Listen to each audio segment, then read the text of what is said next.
Family వాళ్ళు ఇద్దరు ఉన్నారు పాపం వాళ్ళు గరీబ్ ఇక్కడ బస్ మాట ఉంటారు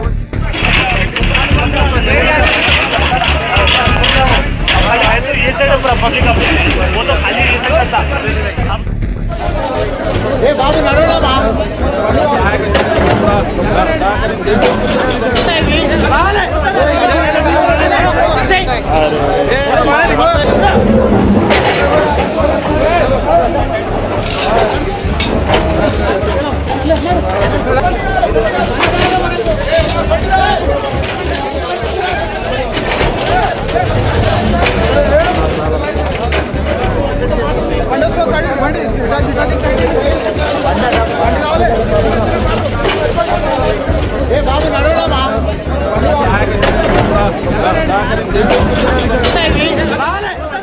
హైదరాబాద్లోని నానక్రామ్గూడలో ప్రమాదం జరిగింది.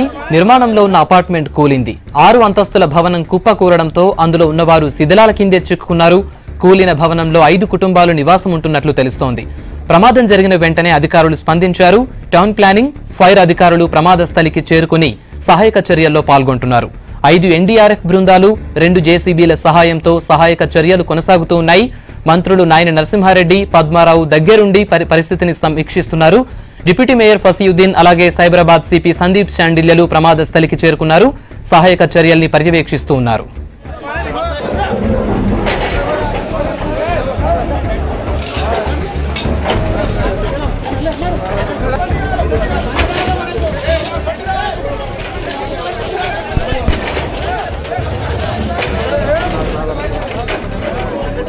అయితే కూలిన భవనం సత్యనారాయణ సింగ్ అనే వ్యక్తికి సంబంధించిందిగా చెబుతున్నారు. 200 గజాల స్థలంలో G+5 నిర్మిస్తున్నారని తెలుస్తోంది.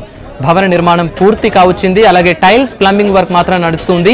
5 కార్మిక కుటుంబాలు అదే భవనంలో నివాసం ఉంటున్నట్లుగా తెలుస్తోంది. అందులో 4 కుటుంబాలు ప్లంబింగ్ వర్క్ చేస్తున్న వారు కాగా మరో కుటుంబం మాత్రం భవనానికి వాచ్మెన్ గా ఉంటున్న వారిగా తెలుస్తోంది.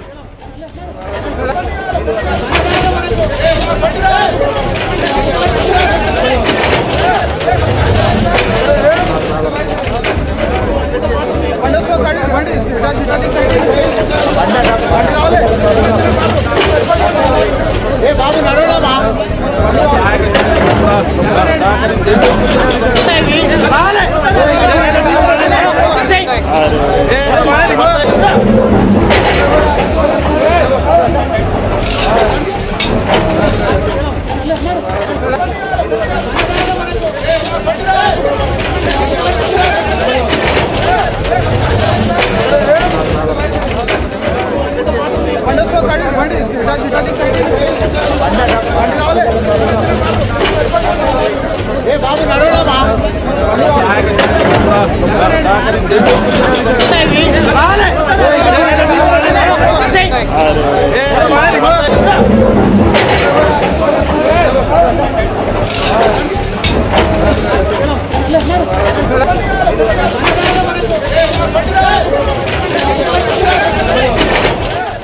హైదరాబాద్లోని నానక్రామ్గూడలో ప్రమాదం జరిగింది. నిర్మాణంలో ఉన్న అపార్ట్మెంట్ కూలింది. 6 అంతస్తుల భవనం కుప్పకూలడంతో అందులో ఉన్నవారు శిథిలాల కిందే చిక్కుకున్నారు. కూలిన భవనంలో 5 కుటుంబాలు నివాసం ఉన్నట్లు తెలుస్తోంది. ప్రమాదం జరిగిన వెంటనే అధికారులు స్పందించారు. టౌన్ ప్లానింగ్, ఫైర్ అధికారులు ప్రమాద స్థలికి చేరుకుని సహాయక చర్యల్లో పాల్గొంటున్నారు. 5 ఎన్డీఆర్ఎఫ్ బృందాలు, 2 జేసీబీల సహాయంతో సహాయక చర్యలు కొనసాగిస్తున్నారు అధికారులు. మంత్రులు నాయని నరసింహారెడ్డి అలాగే పద్మారావు దగ్గరుండి పరిస్థితిని సమీక్షిస్తూ ఉన్నారు. అధికారుల్ని వివరాలు అడిగి తెలుసుకుంటూ ఉన్నారు. అలాగే డిప్యూటీ మేయర్ ఫసీయుద్దీన్ తో సహా సైబరాబాద్ సిపి సందీప్ శాండిల్య కూడా ప్రమాద స్థలికి చేరుకున్నారు. సహాయక చర్యల్ని పర్యవేక్షిస్తూ ఉన్నారు.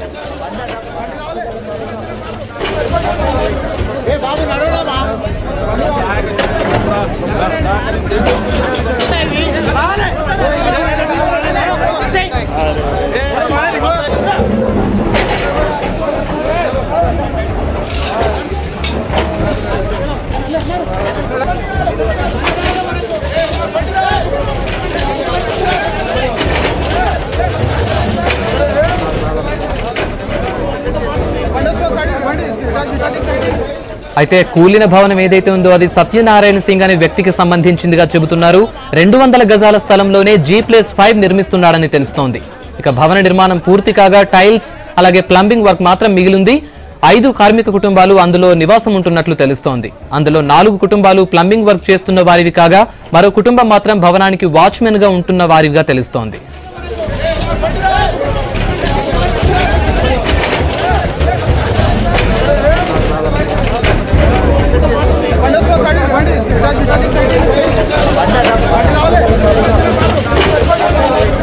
బాబు నడవడమా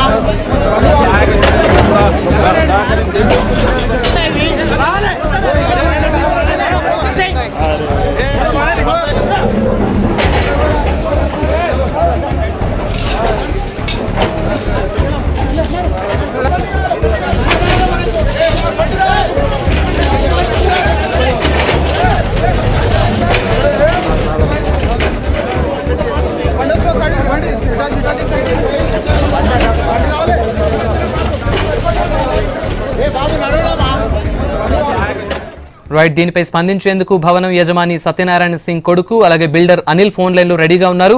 అనిల్ గారు చెప్పండి, నిర్మాణంలో కనీస జాగ్రత్తలు తీసుకోకపోవడం వల్లే భవనం కూలిందంటున్నారు, మీరేమంటారు? కాదు సార్, ఇది మేము అన్ని జాగ్రత్తలు తీసుకున్నాం. పక్కన సుమధుర వాళ్ళకి కన్స్ట్రక్షన్ నడుస్తుంది, వాళ్ళు డబుల్ సెల్లర్ తవ్వారు, దానికి ప్రికాషన్స్ తీసుకోలేదు వాళ్ళు. మొత్తం బిల్డింగ్ వచ్చేసి ఆ సెల్లర్ లోనే పడింది. ఓకే, అయితే అనిల్ గారు డబుల్ సెల్లార్ నిర్మాణం వల్లే బిల్డింగ్ కన్స్ట్రక్షన్ వీక్ అయింది అంటున్నారు, ఏం చెప్తారు? డబుల్ సెల్లర్ నిర్మాణం వల్లనే పడింది సార్. ఇది అసలు అది 2 floors అది బిల్డింగ్, పడిన building 2 floors. Not even they have taken 4 feet also తీసుకోలేదు. డబుల్ సెల్లర్ తోలినప్పుడు అటాక్ చేసి సెల్లర్ తీశారు సార్ వాళ్ళు. ఓకే, అయితే ఎంతమంది దానిలో నివాసం ఉంటున్నారు? అసలు క్షతగాత్రులు ఏమన్నా ఉండే అవకాశం ఉందా? సార్ దాంట్లో లేబర్ 3 to 4 members ఉంటారు సార్, వర్కర్. ఎక్కడ, ఏ ప్రాంతానికి సంబంధించిన వారండి వాళ్ళందరూ? వాళ్ళందరూ వచ్చేసి వెస్ట్ గోదావరి సార్. రైట్, మీరు స్పాట్ లోనే ఉన్నారా, చూస్తున్నారా పరిస్థితిని అంతటిని? లేదు సార్, నేను అవుట్ ఆఫ్ లో ఉన్నా, సిటీ బయట ఉన్నాను సార్. రైట్, మీకు ఎలాంటి ఇన్ఫర్మేషన్ అందింది ఈ బిల్డింగ్ కూలిన ఘటనకు సంబంధించి? ఈ బిల్డింగ్ ఘటన జరిగినప్పుడు ఎంతమంది దానిలో ఉన్నారు, కింద క్షతగాత్రులు ఎంతమంది ఇరుక్కున్నట్టుగా మీకు సమాచారం అందిందండి? అది బిల్డింగ్ పడిందని మా నేబర్ చెప్పారు సార్, కాల్ చేసి లేబర్ చెప్పారు సార్. ఓన్లీ లేబర్ ఉన్నారా, లేకపోతే కుటుంబానికి సంబంధించిన వాళ్ళు ఎవరైనా అక్కడ ఉండే పరిస్థితి ఉందా? లేదు సార్, ఇంకా కన్స్ట్రక్షన్ లో ఉంది, సెల్లర్ వల్లనే పడింది సార్. అది నాట్ ఈవెన్ కంప్లీట్ బిల్డింగ్ అది. అయితే కన్స్ట్రక్షన్ బిల్డింగ్ కూలింది, దాని కింద ఎంతమంది చిక్కునే అవకాశం ఉందంటారు మీకు తెలిసిన ఐడియా ప్రకారం? 3 to 4 members ఉండొచ్చు sir. Right Anil garu. Thank you sir.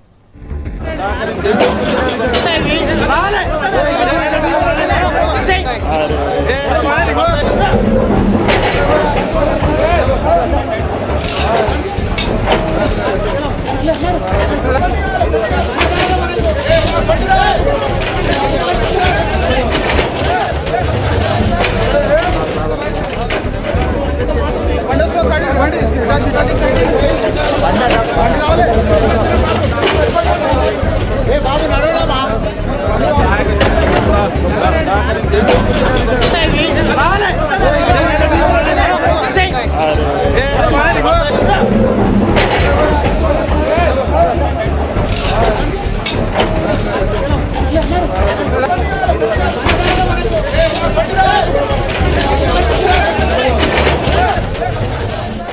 Right, breaking news చూస్తున్నాం. హైదరాబాద్ లోని నానక్రామ్గూడలో ప్రమాదం జరిగింది. నిర్మాణంలో ఉన్న అపార్ట్మెంట్ కూలిపోయింది. 6 అంతస్తుల భవనం కుప్పకూలడంతో అందులో ఉన్నవారు శిథిలాల కిందే చిక్కున్నారు. అయితే కూలిన భవనంలో 5 కుటుంబాలు నివాసం ఉన్నట్లు తెలుస్తోంది. ప్రమాదం జరిగిన వెంటనే అధికారులందరూ స్పందించారు. టౌన్ ప్లానింగ్, ఫైర్ సేఫ్టీ అధికారులు ప్రమాద స్థలానికి చేరుకుని సహాయక చర్యల్లో పాల్గొంటున్నారు.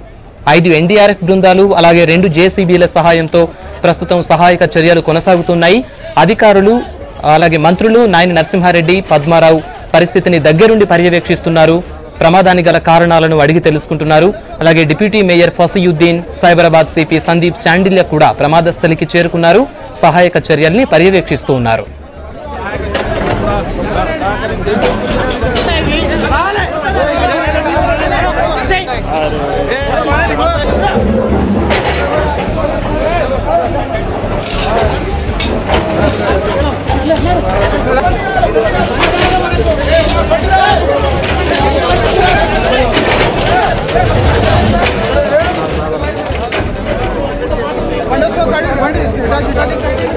అయితే కూలిన భవనం ఏదైతే ఉందో అది సత్యనారాయణ సింగ్ అనే వ్యక్తికి సంబంధించిందిగా తెలుస్తోంది. 200 గజాల స్థలంలో G+5 నిర్మిస్తున్నారని తెలుస్తోంది. భవన నిర్మాణం పూర్తి కావచ్చింది. అలా అయితే టైల్స్, ప్లంబింగ్ వర్క్ మాత్రం నడుస్తున్నాయి. 5 కార్మిక కుటుంబాలు అదే భవనంలో నివాసం ఉన్నట్లు తెలుస్తోంది. అందులో 4 కుటుంబాలు ప్లంబింగ్ వర్క్ చేస్తున్న వారివి కాగా మరో కుటుంబం మాత్రం వాచ్మెన్ కుటుంబానికి సంబంధించిందిగా తెలుస్తోంది.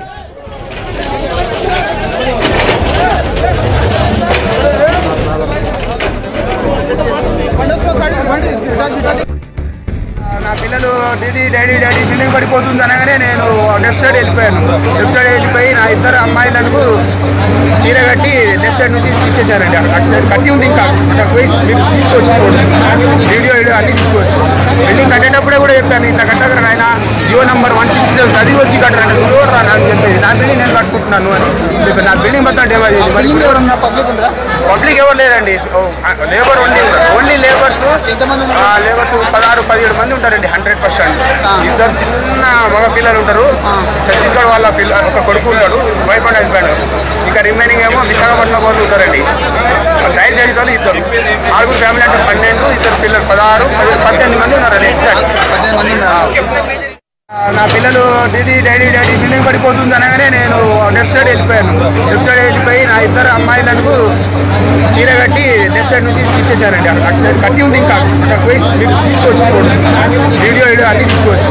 బిల్డింగ్ కట్టేటప్పుడే కూడా చెప్పాను, ఇట్లా కట్టగలరు ఆయన జియో నంబర్ 167 అది వచ్చి కట్టరండి, నువ్వు రా అని చెప్పేది. నా బిల్డింగ్ నేను కట్టుకుంటున్నాను అని చెప్పి నా బిల్డింగ్ మొత్తం డ్యామేజ్ అయింది. పబ్లిక్ ఎవరు లేదండి, లేబర్ ఓన్లీ లేబర్స్ 16-17 మంది ఉంటారండి. 100%. 2 చిన్న మగ పిల్లలు ఉంటారు. ఛత్తీస్గఢ్ వాళ్ళ ఒక కొడుకు ఉంటాడు, వైఫ్ అండ్ హస్బెండ్. ఇంకా రిమైనింగ్ ఏమో విశాఖపట్నం వాళ్ళు ఉంటారండి. టైల్ చేసిన వాళ్ళు 2. 4 ఫ్యామిలీ అంటే 12, 2 పిల్లలు 16, 18 మంది ఉన్నారండి.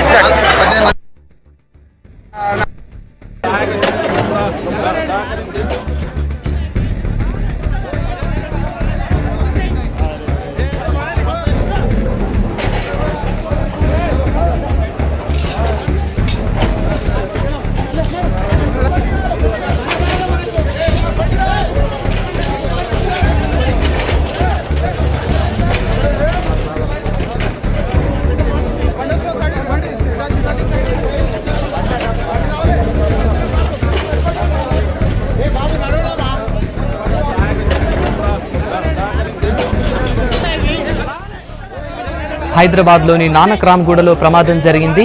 నిర్మాణంలో ఉన్న అపార్ట్మెంట్ కూలిపోయింది. 6 అంతస్తుల భవనం కుప్పకూలడంతో అందులో ఉన్నవారు శిథిలాల కిందే చిక్కున్నారు. కూలిన భవనంలో 5 కుటుంబాలు నివాసం ఉంటున్నట్లు తెలుస్తోంది. ప్రమాదం జరిగిన వెంటనే అధికారులు స్పందించారు. టౌన్ ప్లానింగ్, ఫైర్ సేఫ్టీ అధికారులు ప్రమాద స్థలికి చేరుకుని సహాయక చర్యల్లో పాల్గొంటున్నారు. 5 NDRF బృందాలు, 2 JCBల సహాయంతో సహాయక చర్యలు కొనసాగిస్తున్నారు అధికారులు. మంత్రులు నాయని నరసింహారెడ్డి, పద్మారావు, డిప్యూటీ మేయర్ ఫసీయుద్దీన్,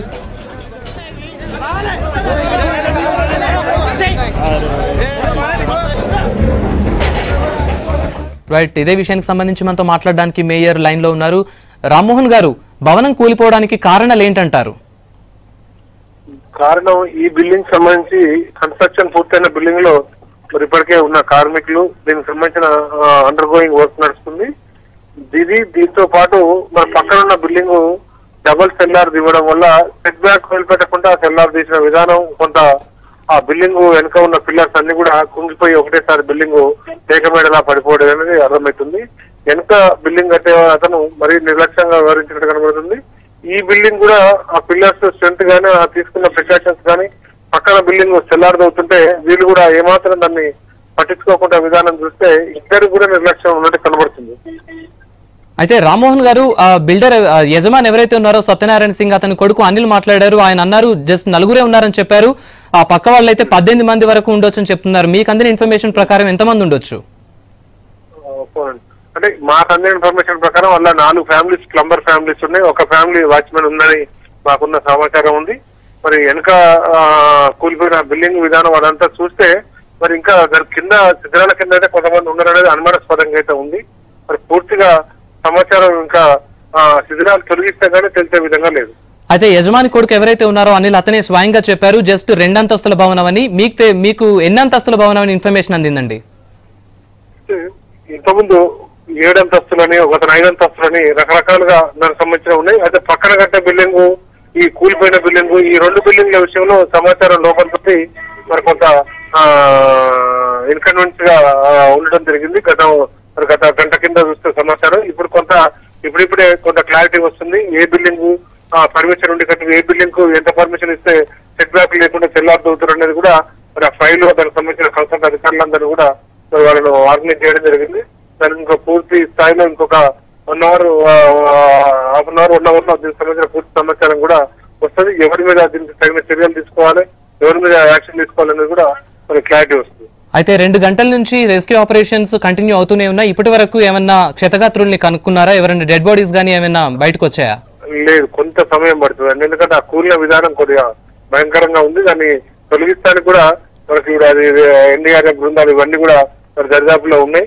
అవి కొద్దిగా గ్యాస్ కట్టర్స్ ఇవన్నీ కూడా కావాలనుకున్నాం. ఈ జేసీబీలతో కాకుండా 200 చైన్ మిషన్స్ ఇవన్నీ కూడా మరి వచ్చినాయి. ఇంకొద్ది సేపట్లో మనకు అది ముమ్మరంగా మన కొనసాగుతున్న చర్యల భాగంగా మనకు కొద్ది ఎదురు రిజల్ట్ కూడా మనం వచ్చే ఆస్కారం. అయితే పక్క బిల్డింగ్స్ ఏవైతే ఉన్నాయో అవి కూడా కొంచెం డ్యామేజ్ అయినట్టుగా తెలుస్తోంది, పక్క వాళ్ళు చెబుతున్నారు. అలాగే రెస్క్యూ ఆపరేషన్ ఇంకా పూర్తయ్యేందుకు ఎంత టైం పట్టొచ్చు అంటారు? రెస్క్యూ ఆపరేషన్ మనకు ఇంకొక హాఫ్ అన్ అవర్ లో దానికి మనకు పూర్తి స్థాయిలో ఇదైతే. ఎందుకంటే ఇప్పటి వరకు ఉన్న మిషనరీ కానీ ఇవన్నీ కానీ మనకు తాత్కాలికంగా కొంత పనికొచ్చినప్పటికీ ఆ గ్యాస్ కట్టర్స్ ఇవన్నీ తగ్గించాలంటే కొంత సమయం. అయితే బిల్డర్ మీద చర్యలకు సంబంధించి కానీ వాటి గురించి ఇన్ఫర్మేషన్ ఏంటి? అలాగే ఆ డబుల్ సెల్లార్ కి సంబంధించి పర్మిషన్ ఉందా? యాక్చువల్ గా వాళ్ళు పర్మిషన్ ని రూల్ ని బ్రేక్ చేసి వాళ్ళకి చేస్తున్నారా? లేదు, దానికి పర్మిషన్ ఉన్నది అన్నది ఇంకొద్ది సేపట్లో మనకు పూర్తి సమాచారం ఉంటుందండి. వాళ్ళ పర్మిషన్ లేకుండా తగ్గితే బిల్డర్ మీద యాక్షన్ ఉంటుంది. దానికి సంబంధించిన పర్మిషన్స్ ఇవన్నీ కూడా సీజ్ చేయడం జరుగుతుంది. అయితే రామ్మోహన్ గారు, కొన్ని నెలల క్రితమే ఫిలిం నగర్ కల్చరల్ క్లబ్ కూలిన ఘటనలో 4 చనిపోయారు. అది జరిగి జస్ట్ ఇంతలోనే మళ్ళీ ఇంతటి ప్రమాదం జరిగింది. దీన్ని ఎలా అర్థం చేసుకోవచ్చు అంటారు? కారణం ఏంటి? డెఫినెట్ గా ఇది కొన్ని మన ప్రికాషన్ తీసుకొని జిహెచ్ఎంసీ మరి పక్కన ఉన్న హెచ్ఎండి ఇవన్నీ మేము సీరియస్ గా పోతున్నాం. గత 2 రోజుల కానీ చూస్తే అక్రమ బిల్డింగ్స్ మరి పర్మిషన్ లేకుండా కట్టే బిల్డింగ్స్ కూడా హెచ్ఎండి కూడా పెద్ద మొత్తంలో కూల్చివేతను చూస్తుంటే మీకు 3 days కనబడుతుంది. గతంలో 700 బిల్డింగ్స్ మరి 3 రోజుల్లోనే వీడికి సంబంధించిన కొట్టేయడం జరిగింది. ఇప్పటికే మరి సిటీలో 3-4 వేల బిల్డింగ్స్ మరి ఇప్పటికే డిలామినేటెడ్ బిల్డింగ్స్ కూడా కూలగొట్టు కొత్త బిల్డింగ్స్ కూడా మరి ఇప్పటికే వేల సంఖ్యలో ఐడెంటిఫై చేసి ఉన్నాయి. వాటికి కూడా మరి పర్మిషన్ కానీ ఎల్ఆర్ఎస్ కానీ బీఆర్ఎస్ కానీ ఏది లేకపోతే వాటిని కూడా మరి తొలగిస్తానికి సిద్ధంగా ఉన్నాం. ఇవన్నీ జరిగినప్పటికీ మరి బిల్డర్స్ కూడా ఉన్నారో వాళ్ళు కట్టే విధానంలో మరి ఆ ప్రికాషన్స్ తీసుకోకుండా వాళ్ళు కట్టే విధానంలో నాణ్యతను కొంత విశ్రమించి కట్టడం వల్ల ఈ ప్రమాదాలు జరుగుతున్నాయి. దీని మీద ఇంకొద్దిగా కఠినమైన చట్టాలు తీసుకురావాల్సిన అవసరం ఉందనేది అనిపిస్తుంది. అయితే రామ్మోహన్ గారు, ఈ అక్రమ నిర్మాణాలు ఏవైతే కూల్చివేయాలన్న రూల్ పాస్ అయిందో దాదాపు ఆ టైంలోనే ఈ కన్స్ట్రక్షన్ స్టార్ట్ అయినట్టుగా తెలుస్తోంది. ఇంతలోనే జరిగింది. సో ఇక ముందు ఎలాంటి చర్యలు చేపట్టే అవకాశం ఉంది? సీరియస్ గా ఉంటుంది. ఎందుకంటే వీడికి కూడా ఇట్లాంటి జరిగినప్పుడు బిల్డర్ కు ఏ రకమైన శిక్షలు పడాలి, మరి దీనికి దానికున్న కాంట్రాక్టర్లు కానీ మేస్త్రీలు కానీ దాని డ్రైవింగ్ ఒకరి అందరి మీద కూడా దీనికి పాటించాల్సిన నాణ్యతను లోపాలు ఇవన్నీ సరిగ్గా పాటించండి. వారి మీద అందరి మీద కూడా ఎవరి మీద ఏ చర్యలు, ఎవరి మీద ఏ శిక్షణ అమలైంది, ఎవరికి ఏ శిక్ష ఏందనేది కూడా కొంత ప్రత్యేకంగా చేసి చెప్తే ఇది కొంత కంట్రోల్ అయితే కనిపిస్తలేదు. దీన్ని రాష్ట్ర ప్రభుత్వం దృష్టి కూడా తీసుకునే ప్రయత్నం చేస్తుంది. అయితే రామ్మోహన్ గారు, ఫైనల్ గా ఇప్పుడు ఇంత జరిగిన తర్వాత బిల్డర్ గురించి ఏమైనా ఇన్ఫర్మేషన్ మీకు అందిందా? రిజిస్టర్డ్ బిల్డర్ అయినా కాదా అని ఇన్ఫర్మేషన్ ఏదైనా మీకు అందిందా? అంటే సత్యనారాయణ సింగ్ అని ఒక బిల్డర్ ఉన్నాడు. ఆ బిల్డర్ సంబంధించి ఆయన పెద్ద బిల్డర్ అయితే కనబడతలేదు, చిన్నపాటి బిల్డర్ కనబడుతుంది. ఈ పక్కన కట్టే మన ఏదైతే సెల్లార్ తీసిన బిల్డర్ ఆయన కొంత పెద్ద మధ్యస్థంగా ఉన్న బిల్డరే అని మనకి ఉన్న సమాచారం ఉంది. దానికి వాళ్ళు సెట్ బ్యాక్ కూడా వదిలిపెట్టకుండా పక్కన బిల్డింగ్ కన్స్ట్రక్షన్ బిల్డింగ్ ఉండగా మరి సెల్లార్ తీసిన విధానం చూస్తే కొంత నెగ్లిజెన్స్ గా ఉందనేది అధికారులు ఇప్పటివరకు చేసిన అంచనా. దాని మీద ఏ రకంగా మరి చర్యలు తీసుకోవాలనేది ఆలోచిస్తారు. రైట్ రామ్మోహన్ గారు, థ్యాంక్ యూ.